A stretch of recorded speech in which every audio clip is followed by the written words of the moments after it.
একবার আল্লাহর হাবিব আমাকে বাইতুল মাল যেখানে জমা এগুলো রক্ষণাবেক্ষণ দেখার জন্য আল্লাহর হাবিব আমাকে নিযুক্ত করলেন।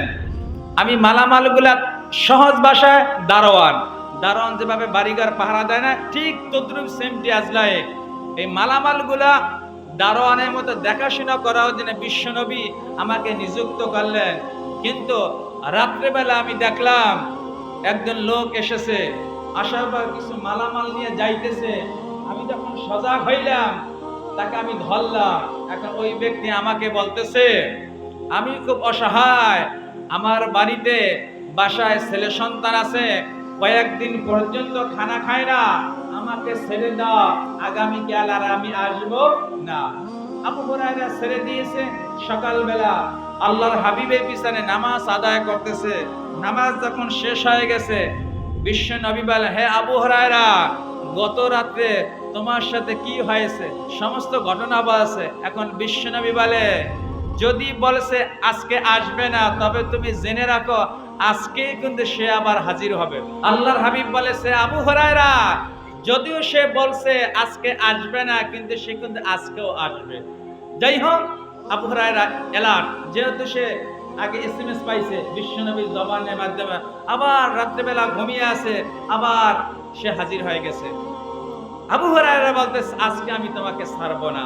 তুমি গতকাল আমার সাথে প্রমিস করে গেছো যে তুমি আসবা না, কিন্তু আজকে এসেছো, আজকে আমি তোমাকে ছাড়বো না। অনেক অনুনয় বিনয় পা ধরা বলতেছে, হে আবু হুরায়রা, আজকে তুমি আমাকে ছেড়ে দাও, আর আমি আসবো। আবু হুরায়রা ছেড়ে দিয়েছে, সে চলে গেছে। সকালবেলা আবু হুরায়রা বিশ্ব নবীর পিছনে নামাজ আদায় করেছে। নামাজ যখন শেষ, হে আবু হুরায়রা, কি হয়েছে? সমস্ত ঘটনা বলছে। এবার বিশ্ব নবী বলেন, আবু হুরায়রা, যদিও সে বলছে আজকে আসবে না, কিন্তু আজকেও আবার আসবে। ফাঁকি দিয়েছে কয়দিন? 2 দিন। আজকেও আবার আসবে। সম্মানিত হাজিরিন, বিশ্ব নবীর জবানের মাধ্যমে যেটা বক্তব্য, এর কথার ভিতরে কোনো ভুল নাই। আবার তৃতীয় দিন যখন হাজির হয়ে গেল, সমস্ত ঘটনা যখন বলল, এবার ওই ব্যক্তি বলে, আমি আর কোনোদিন আসবো না।